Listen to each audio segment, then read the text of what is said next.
Welcome to this latest edition of the Real Deal podcast. I'm your host, Surreal Gerald Quinn, on this 27th of June, 2022. This is episode 837 of the Real Deal podcast. Just great to be with you on this early evening. I have a special guest on the podcast, on a rare Monday podcast. I don't do too many podcasts on Monday, but this certainly will be worth it. He is an entrepreneur. He is an image consultant. Of course, he has experience with dealing with music programming as well. You've heard him on the podcast a couple years back before when the world was seemingly normal. So a lot has happened since we had him last on back in 2019. Adrian Mcdonald, the owner and founder of All Calculated Measures, joins us. How you doing, Adrian? I'm good, man. Thanks for having me. Glad to be back. Oh, it's great. It's great to have you back, man. It's certainly there's been a podcast long overdue. For sure. I was looking forward to talking to you, just seeing how you were progressing in terms of your company and your business ventures.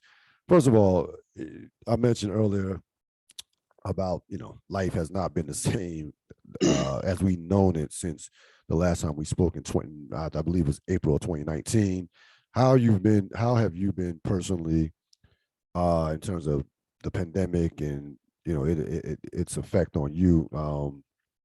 What are your thoughts on that in terms of how that's been since the last time we spoke? Oh, okay. Well, once again, thanks for having me. Man, it's like I think I can say like it was a shock kind of to everyone, kind of how this whole thing has been kind of up and down, all over the place. For me, it was definitely how some people say like a culture shock. It like kind of hit me hard as far as my life and my lifestyle changing. But little did I know I was kind of preparing myself for it the entire time. So mentally, I'm good. Physically, I'm good. I know we used to work out in the gym and everything together, and we used to chop it up. So I kept all of that going because I knew I needed to hold on to that and do something for me. My as far as my professional career, as far as, of course, I used to work in corporate America, and then that kind of all came to a screeching halt, which kind of put more pressure on me to like step up and if I was going to do this entrepreneurial thing, was to step up and like this is the time. So what happened, I would say in 2019, I was in corporate America and then I wasn't. And so then I had a decision to make: stop or keep going. Everything in me said keep going. And so 2019, I finished out exactly how I wanted to. 2020 and 2021, it was more of a reflection. Creatively, I had to, dig deeper, and then I had to reinvent myself because I knew I was coming back. I just didn't know when. And so I knew this day would come. And so early in the year, I relaunched everything as far as my image consulting and my merchandise. And so in the beginning, it was kind of a shock, but at the same time, it was needed for me to, sometimes you need to sit down and just, readjust and figure some things out. So now things are definitely more defined. I have more of a creative team, kind of people helping me. Kind of, it's not really all on me. Even though I am I'm heading the company and things are going in a good direction. But the sit down in the pause, it wasn't necessarily bad because I definitely needed it. And so now we're pushing forward. We're here. I'll let you get to to your questions, but I am in a good space and I am moving forward as far as my brand. Yeah, the pandemic was definitely a situation where it was kind of like, God was like, everybody, you need to sit down and reevaluate what you're doing. Like, Yep. just sit down, just sit down. Like, we don't, it's, that's what it kind of felt like. And, I saw, I've seen some people, despite the pandemic, despite being out of work, despite some of the things that came with it, I've seen a number of people just use it and just flourish. You got people changing careers, you got people just living out, just like saying, this is what, I finally get to do what, in essence, what I wanted to do, instead of just going through the motions of this job, of a job that I really didn't like. And if you notice, I'm sure you noticed this, got a lot of people that, when the pandemic has, and it's not over yet, but it's kind of, when things start reopening and got somewhat back to normal, that you have people just saying, basically, I'm not coming back to work. Like, I'm not, like, this is it. I'm not coming back. Like, forgive, I'm not coming back in the office. I'm not coming back to work. There are more jobs out there now. There's no excuse not to have a job. Like, if you don't have a job, you just choosing not to work. Like, or it's just like that. Like, there are more jobs out here now than ever. So I found that interesting about this whole ordeal that has been, that took shape, March, 15th of 2020.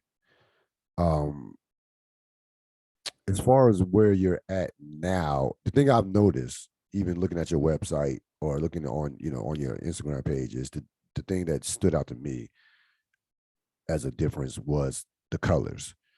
You began in 2019, black, yellow, and white. Those are like the primary colors that I saw.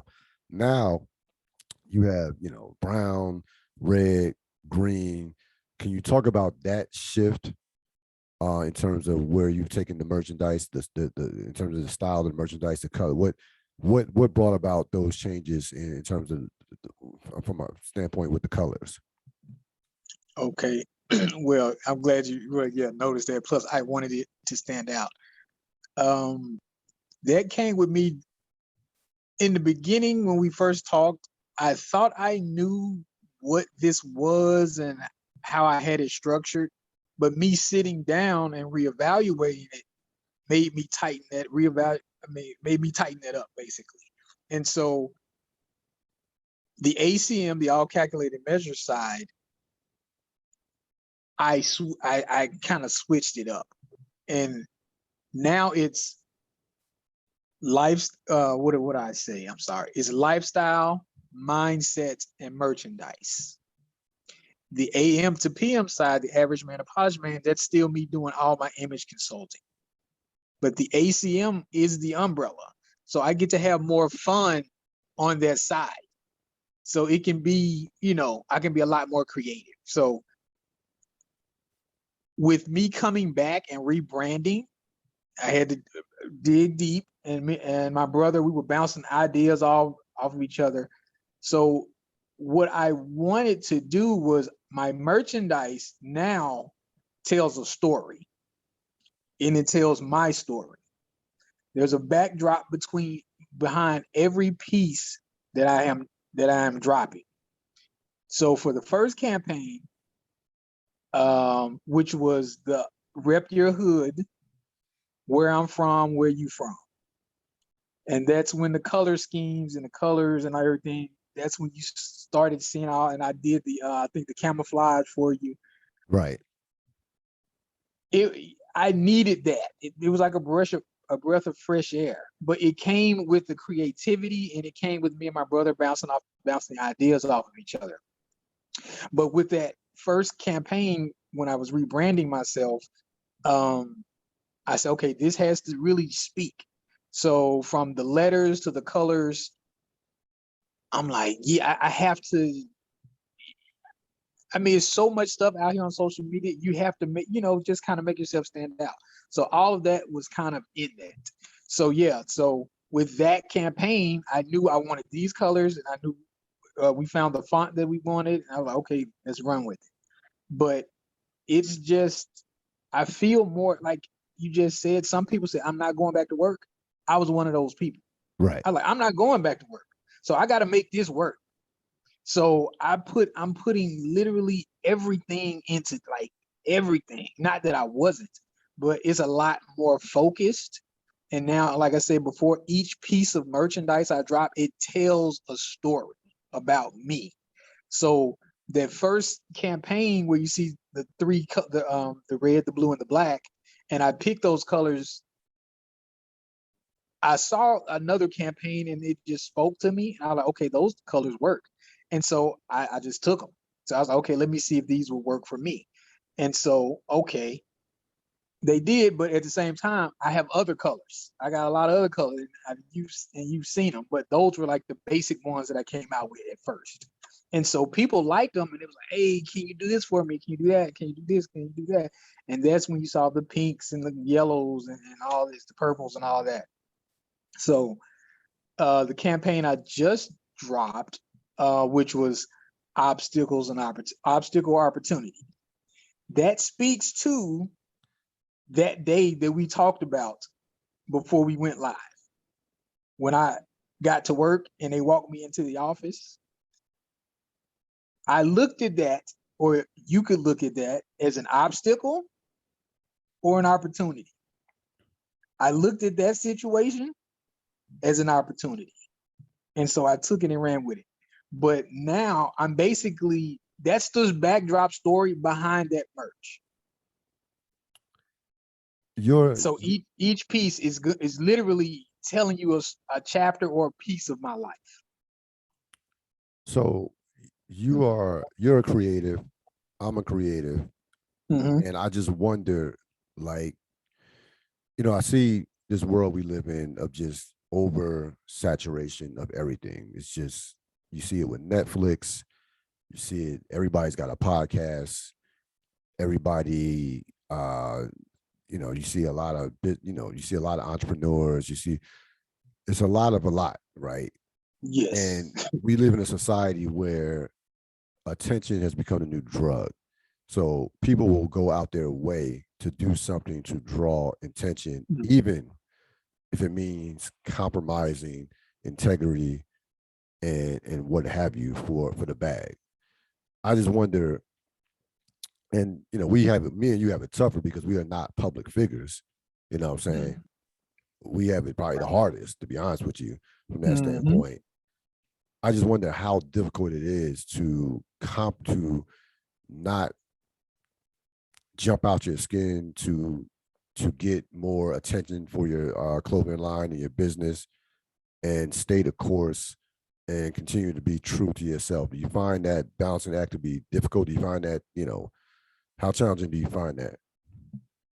Oh man, I'm dealing with that every day because I work with other people as far as I have someone help me. My brother helps me with a lot of creative ideas. I have somebody helping me on my marketings, which and advertising, because you're seeing me a lot more. I'm really pushing it because I'm putting everything I got, but I got a little help as well. And I promise you, I have tug of war with them, just changing up a little bit and doing little stuff because of just how, like you say, I don't want to compromise anything about who I am, and I'm cut from a certain cloth, and man, I'm dealing with it every day. But the thing for me is I have to be able to look at that person in the mirror every day. And I need to be able to be okay with that person. If I wake up one day or the day comes that I can't look at that person in the mirror and be like, oh, okay, I'm good with him, then I can't do it anymore. So from my dad, my family, my aunts, my uncles, I got people around me, or I stay in contact with people who just, they keep me grounded. And so, but it had just, how I was raised, it's just been instilled in me that if I have to compromise myself, I don't want it that bad. I just don't. And like you said, it's so much of everything, and everybody, they'll cut off their right arm or leg for some attention. So right, exactly. I'm not from that era. Like, I'm glad I grew up. I was born back in the 70s.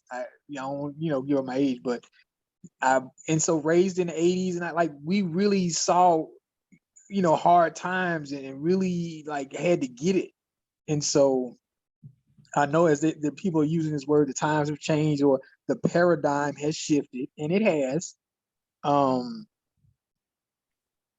I studied all of this before I even jumped out here. It took me a long time to get on social media because I saw what I call goofy and clownish stuff people doing. And I'm like, I don't want to do that. And so I'm like, okay, so Adrian, how do you do this, but still, keep your integrity? And so to me, it was already instilled in me, but with each project that I do and each piece of merch, that it you just have to balance it every time, because when I'm promoting, I don't want to be doing too much. I want you to see me, but I don't want to do too much. So I think it's a battle every day. But if you know who you are, you know, I don't. Most people, at least I'm thinking, won't jump out there. Just jump out the window, as they say. But I don't want it that bad. If I have to do that, I don't want it that I mean, to your point about jumping out the window, it seems like with the society that we're in, that most people are jumping out the window. For lack of a better term, because of the just craving for the attention, with social media and what have you. And what I like, the thing I know is about you, that kind of separates, yourself from a lot of others, is you seem to be someone who is obsessed with the process. Like you fall, like I hear Chris Paul, he'll lose in a game or lose in the playoffs, and they'll say, Chris, how can you recover from this? And he said, hey, just gotta go back to work and fall in love with the process again. And that, is such a poignant and such a great statement, because it's not going to happen overnight. It's not it this is I mean, it is a process. It's a lifelong process for a lot of people. And we just live in this society that wants everything, we live in a microwave society, just wants everything right here, right now. And that just doesn't, I think that just has a very short shelf life. And in terms of just quality, it's not, the quality is not going to be there per se. So I think how you're doing is definitely the right way, to be honest with you.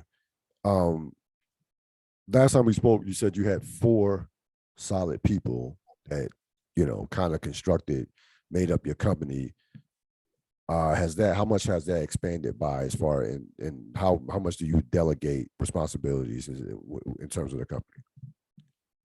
Yeah. Really now I would say it's 4 still.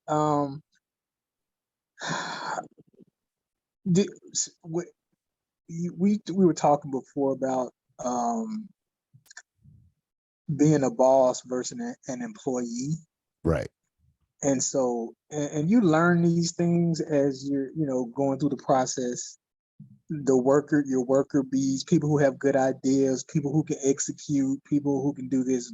Everyone brings something to the table. You just need to know how to get it out of. So with me, I'm very creative. So taking the idea and making it tangible, that's the rush for me. So I'm around people, or I try to put myself around people who, who can just add to that. And so, but with every campaign, man, it's not pretty behind the scenes. Right. People love the glitz and glamour, but it's not pretty. And so, me and my brother, we go at it. That's my brother. I have a lady friend who helps me with the marketing and the kind of promoting and stuff like that. My cousin, She helps with some of my social media stuff, like, hey, do this, do that. But I don't want to be, first of all, trendy. I want to like kind of set myself. So yeah, we go back and forth about a lot of things, and they may not necessarily be what I would say goofy, but they're like, oh, you can do this or you can do that. But if it doesn't feel right, it's like, I don't know. But at the same time, I don't want to stand in my way. So I think it's definitely a tug of war, but sometimes you do have to take a chance. But I think up to this point, I've made all the right moves. At least, like I said, I can still look at myself in the mirror. But yeah, that's a day-to-day thing. And yeah, I bump heads with my people on my team all the time, man. Because I may be a little bit more old school than they are, and they may be a little bit younger or whatever, but it comes with the territory, and they've all shown me that they're invested in this just like I am. So as long as I know we on the same team and we're trying to achieve the same goal, we're gonna work all that other stuff out. Do you hope to eventually expand your company in terms of, because let's be honest, their fashion moves at a rapid pace.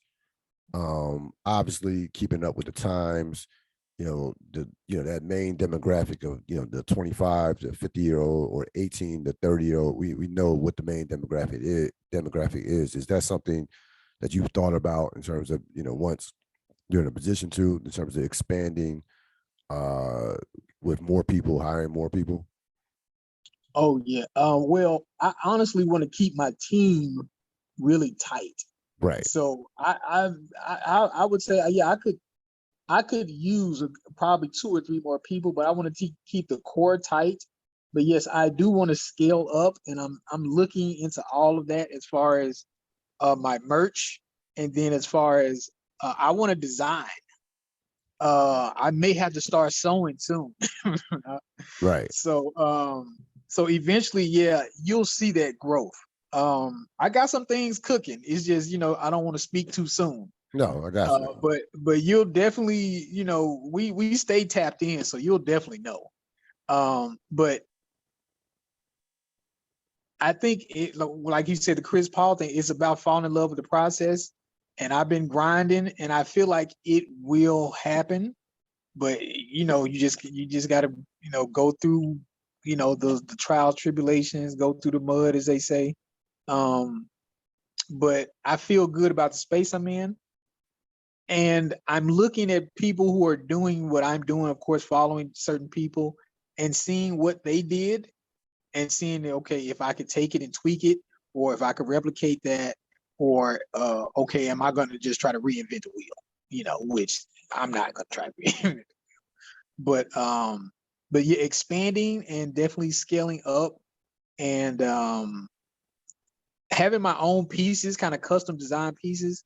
That's something that I'm working on and definitely want to do in the future. But at the same time, I know I'm not for everybody, so I really don't. That's fine. I know everybody's not going to be on it. Right.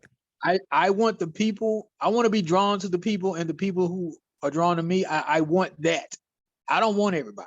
I just want the people that I'm supposed to have. Got it. So on each podcast I have sports, pop culture, otherwise we have we have a segment called the deep dive. We talk about a particular topic or subject or a person. I want to deep dive the shifting of a mindset, and what I mean by that is, how do we? And you, of course, you're perfect to ask this to. How do we shift our mindsets as a community from being workers to owners? Well, the first thing I would say is we have to realize that everyone's not a worker and everyone's not an owner, or as we say, everybody's not a boss. And yeah, and some people are just meant to be employees, or everybody's not a leader. Some people are meant to be followers. So for me, I grew up following.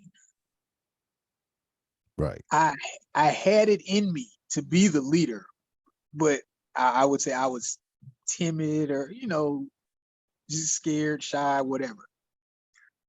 And I started noticing and looking around like, okay, they're not really doing anything. I can do that, or I can do this. So it first out, this is a great segue. My pillars: confidence, discipline, and consistency. Those are the three pillars for all calculated measures. Right. In order to be a leader or a boss or what, you need to have the confidence, which means knowledge of self. Once you have the knowledge of self, then of course you need some discipline, which gives you structure. I got that from my dad. And also I was in the military. So there that goes. And Right. then your consistency would be repetition, meaning repeat it, repeat it, repeat it. And that's how you're going to get the desired result. Just like when me and you would be in the gym, in order to get our bodies the way we want it, we had to do that over and over and over again. So speaking to the question specifically, first, we need to realize who are the leaders and who are the followers, or who are the bosses and who are the employees. And that's fine, whichever side you fall on. It's just, I don't need employees being bosses and then the bosses being employees. So we need to first define who's who. Once you know that, then okay, what's the goal? And then how do we execute it? So let's say, okay, we're trying to build a house. We got 10 people here. We're trying to build a house. So, okay, we need to put the people in place. Like, okay, you chop down the wood. Okay, you can build the frame. You can put the doors on. You can run the pipes for the water and the filtrate. Like, once you, to me, have the knowledge of self and you define the positions, then it's about the execution. You have to get people who, here comes the consistency. It's not a lag, like half, I don't want to curse, but half, half. We aren't filthy. We're uncensored. You can curse. Okay. It's not like, I don't need people on the team who are going to half-ass. Right. Like, we all have to be of one mind. Like, okay, we're all working on this goal to create. Once again, like we're talking about the Black community, pulling all our resources together and making something happen. And so that's why my team is so tight as far as what I'm doing, because I know if I have 100 different people, everybody has great ideas, but nobody wants to do the work. Right. So, okay, I love great ideas, but okay, how are we going to execute them though?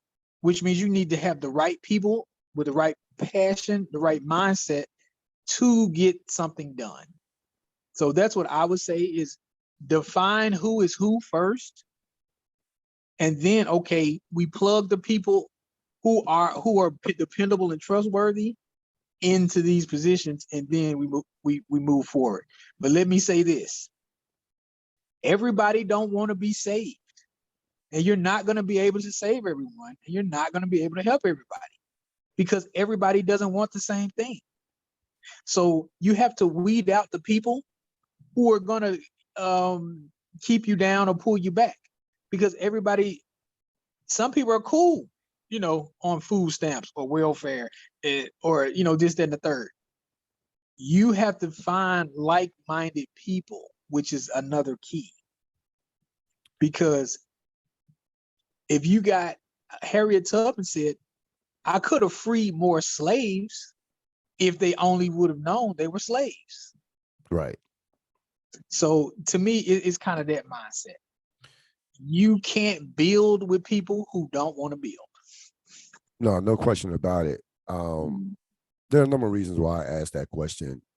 First of all, we we are like the biggest consumers, in the world. We spend, the black spending power was was a report where you had one is at 1.6 trillion dollars, right? But Right. yet our net worth as a community has declined by 14%, which tells me that we have spending power, but there's a lack of money management in terms of financial literacy. And I just wonder, right? I hear so many people complain about their jobs, and there's a stereotype that's insane in terms of our community being lazy. I know so many people that have multiple jobs. It's not even funny. Like we are as a community are not lazy. I think, frankly, we're working too hard and working too much. And I wonder what if I can take all that energy in terms of the 2 or 3 jobs that I have per se, and put that into entrepreneurship, and trying to monetize something that I want to do and I love to do. How would that look? How would that look if I'm taught about how to balance a checkbook in elementary school? So I think there's a way to shift this mindset. But there again, the thing about it is the system is not going to do it for us. We have to do it for ourselves. Like, the system is fine with this cookie cutter idea of, you mentioned earlier with corporate America. Hey, work you till we can't work you no more, and then once we get rid of you, then we'll replace you with somebody else, or cut your position altogether. Like, the system is going to be the system. So I just wonder what it would look like if if that mindset was established early on, and taught early on. And how it is. These things are generational and running cycles. You understand in terms of generational wealth and how that works out, and Mm-hmm. even a generational mindset. You know, Yep.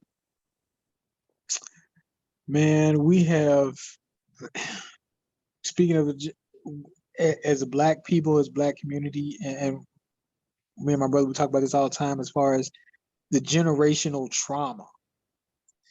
That's what's been passed down more than the right, wealth, So when I say dysfunction is function, or is the function, we have been taught to be dysfunctional. We have been taught to uh, be materialistic.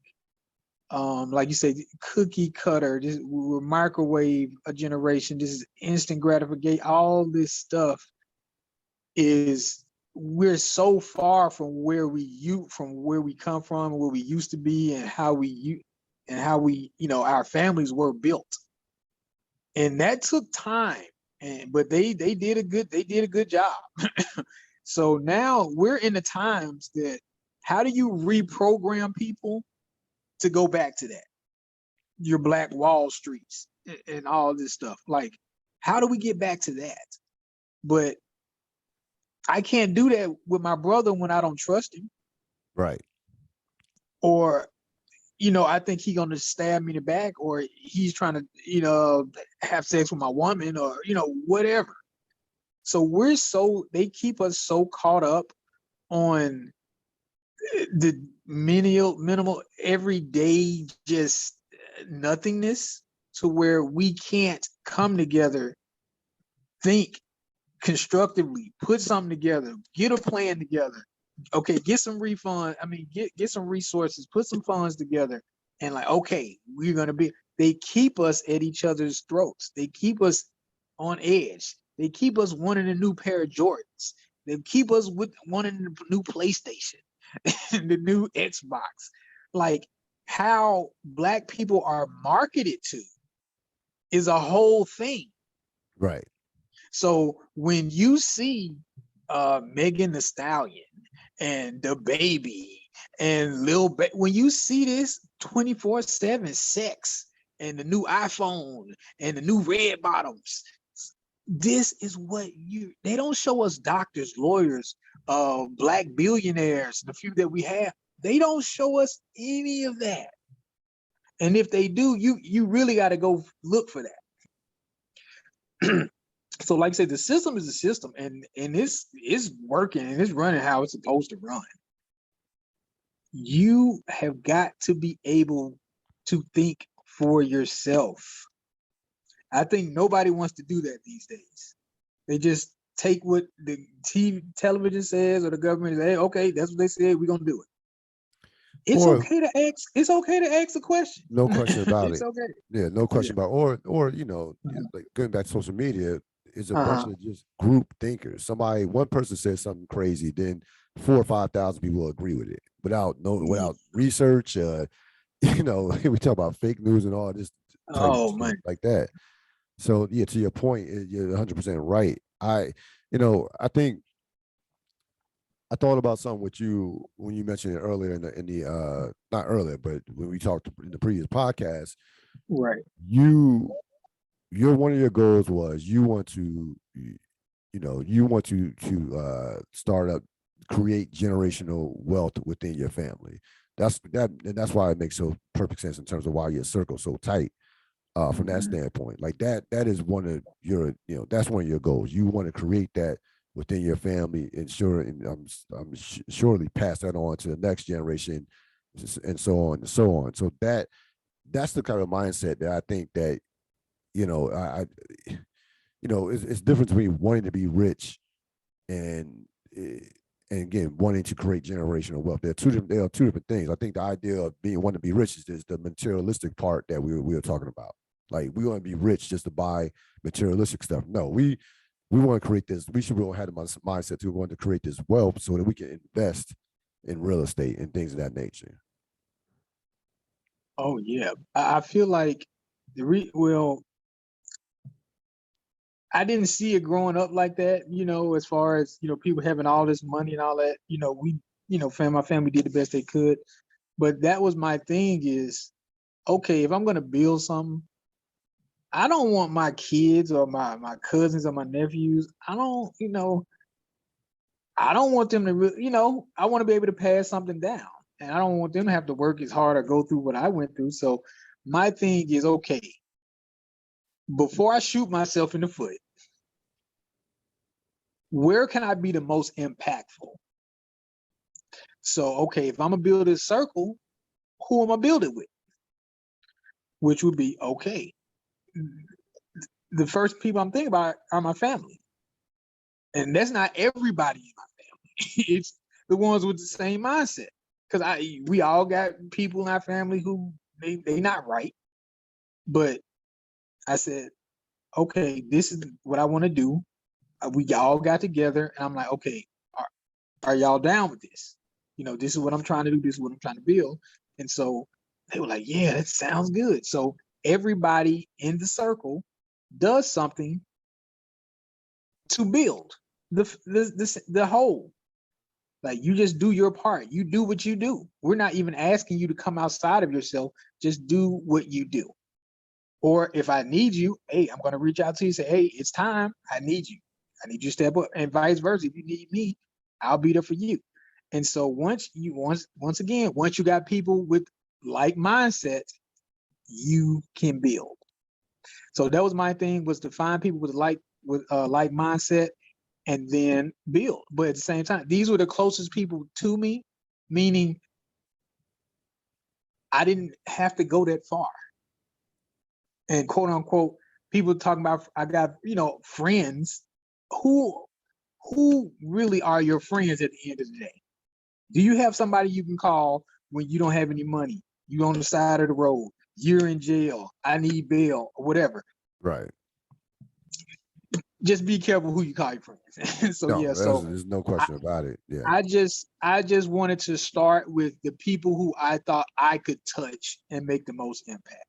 And now I got friends I grew up with, who I'm still close with, but this is something that I want to do for my family and leave something, for us. So I'm gonna start there.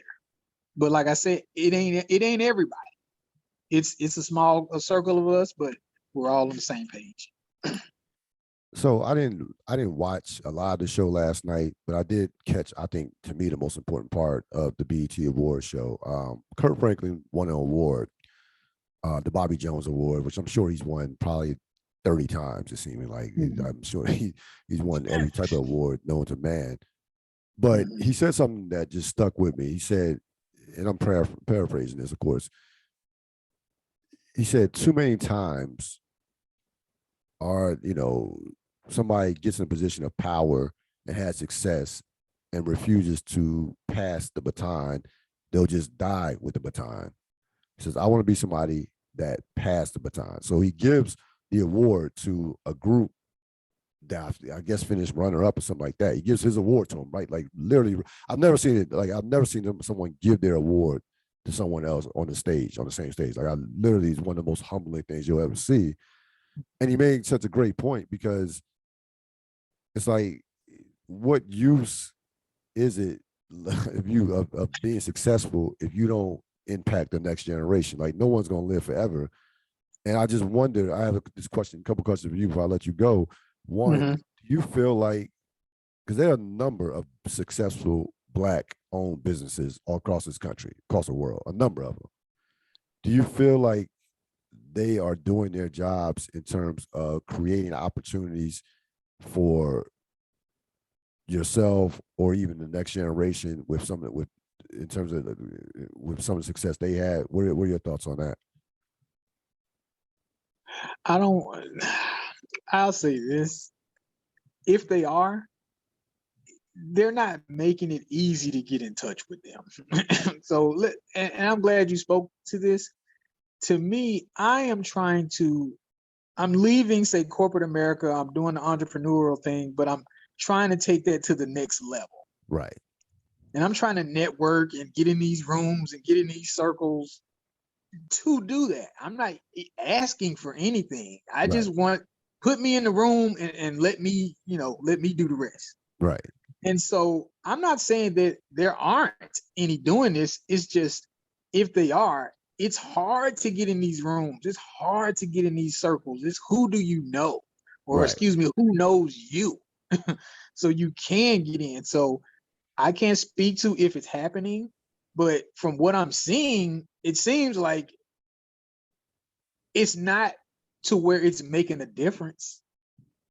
So I'm kind of in that space to where I'm trying to transition to the next level, take my brand to the next level.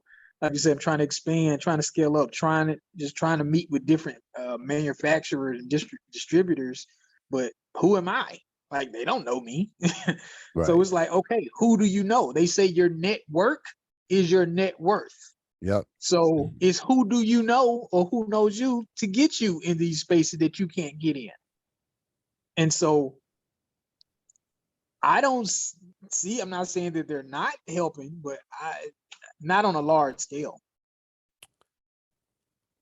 And one last one. So what, without, giving away anything secretive and what have you, what is the future of your company look like? What, in terms of what direction do you want it to go in? What do you see in the near future? Definitely. The near future, definitely. I'm pumping my merchandise is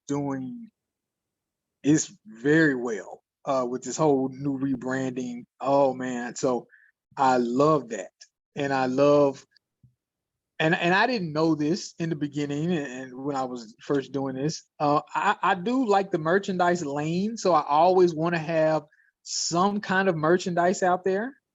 So you definitely see more merch, but I do want to expand that to where I don't have to do all the work and I can just, and set it on autopilot and it does its own thing. As far as the design, the creations, that's the easy part. It's just the whole manufacturing and distributing of it. So if I could get somebody to handle that, oh, that would be great. As far as the styling, the AM to PM side, the average man to polished man, with the image consulting, because I thought ACM was going to be the image consulting, but now that I've reconfigured and reevaluated everything, ACM is the umbrella. but AM to PM is definitely there because I like to style and be the image consultant. And I'm working with women now. I've been styling 2 women. So I'm expanding in the space as far as image consultants, working with women, helping them build their wardrobes, all top to bottom, as well as men, of course, because that's where I started. But I do want to be a stylist or a consultant to, I guess you could say, some Hollywood client, get some Hollywood clients or professionals. Right now, I have a few, but not on that level. But I definitely want to be like an executive or a personal stylist for, say, a couple high-end clients. But I like being able to have the merch out, but I also want to style at the same time. And then I also told you I want to design my own piece and have like signature pieces that I put out. And so you're like, oh, okay, I know that's ACM, that's AM to PM. Yeah, that's Adrian Mcdonald. Yeah, that's his. So yeah. Well, again, you have the support of this podcast. Again, I stand by your merchandise. I got a couple of your pieces. I just don't buy anything or just don't wear anything. So I strongly recommend it to anyone. Even matter of fact, I was out of town not too long ago, last week, and someone complimented the shirt with the gold glitter. That got a major compliment. So I was like, the style, the clothing you have is definitely high quality. And give everybody your Instagram, Twitter, and what have you, in terms of where they can reach you and contact you for merchandise. Yes. Right now, I am doing everything through Instagram and Facebook. So Instagram is ACM Lifestyle, at ACM Lifestyle, and Facebook is at ACM Lifestyle, the same. And So by the you way, can catch me on either one. I'm very active on both. I post weekly. I will put that on the episode the episode review. As far as, I'll put that on there when the episode comes out, so all your information as well from that standpoint, so folks can reach you or get merchandise, contact you from that standpoint. Adrian, it's been great talking to you again, man. We wish you all the best. We know you're going to be winning in the end, and again, we'll continue to support the merchandise, the company, and again, look forward to speaking to you in the near future. For sure, man. And thanks for the platform. Thanks for the time. Appreciate you wearing the merch and give me a good shout out, man. And for sure, I love to come back. Yeah, man, we'll talk soon. Thanks for having me. No question about it. You take it. You enjoy your evening. Okay, you too, man. All right. All right. Adrian Mcdonald, All Calculated Measures. Always great talking to Adrian. Just love seeing Black entrepreneurs out there winning. I don't wear just anything. So if I tell you, if I stand by the merchandise, it's quality merchandise. That's all it is to it. Again, you learned a lot in terms of, we gotta shift this mindset. I'm kind of stuck on this, as far as we gotta shift from workers to owners and what have you, because I just hear too many people complain about their jobs in general in life. I just hear too many people complain about their jobs. And again, if you put that, there are plenty of hours in a week to where you can work your full-time hustle and still do what you love to do and chase your dreams and succeed at them. There's no excuse. You can do both at the same time. You really can. And again, we're looking forward to seeing how Adrian and his company develops over in the future. We'll certainly have him back on. That's going to wrap it up for this latest edition of the Real Deal Podcast. I will be back later in the week with a sports podcast. A lot of stuff going on with the NBA. We'll talk about that and so much more.